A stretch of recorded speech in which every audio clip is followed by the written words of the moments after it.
Jon Hassell, influential avant-garde composer, dies at 84. The inventor of the fourth world musical aesthetic has passed away of natural causes. Noah Yoo. Jon Hassell has died.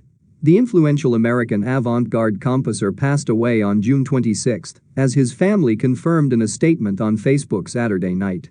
Friend and collaborator Brian Eno started a GoFundMe in April 2020 to raise funds for Hassell's long-term health issues. After a little more than a year of fighting through health complications, Jon died peacefully in the early morning hours of natural causes, his family wrote in the statement. He cherished life and leaving this world was a struggle as there was much more he wished to share in music, philosophy, and writing. He was 84 years old. Born in Memphis, Hassell studied at the University of Rochester's Eastman School of Music before decamping to Europe to study under Karlheinz Stockhausen. Among his classmates were Irmin, Schmidt and Holger Czukay, who later formed Can. Upon his return to the U.S., Hassell would take a fellowship at SUNY Buffalo's Center for Creative and Performing Arts, where he first met American minimalist composer Terry Riley. In 1968, Hassell would perform on the first recorded version of Riley's influential work in C. He later also worked with Monte Young, joining the Theater of Eternal Music drone group, and studied extensively under the tutelage of their shared mentor, Indian music singer Pandit Pran Nath. It was from Nath that Hassell learned how to utilize techniques in the Kirana vocal tradition on the trumpet. Hassell's first album Vernal Equinox, released in 1978, is widely considered to be the first work in what he would later dub the fourth world musical aesthetic.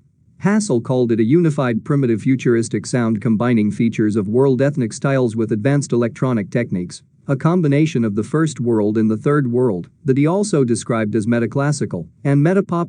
Vernal Equinox drew the attention of Eno, who Hassell would collaborate with on Possible Music's Fourth World Vol. 1 in 1980.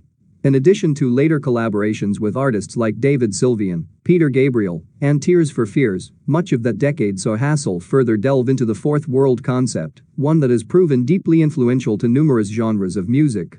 In some ways, his work foreshadowed the globalization of music that was accelerated in the internet era. As he told Andy Beta for Resident Advisor, Hassell was both very heartened and cautious about artists' continued exploration of fourth world music.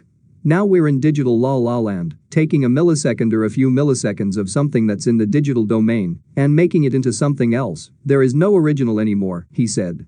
You've got a copy of a copy of copy of a copy. In the 2000s, Hassell would also record with acts like K.D. Lang, Ani DeFranco, and Imogen Heap's Frou Frou project.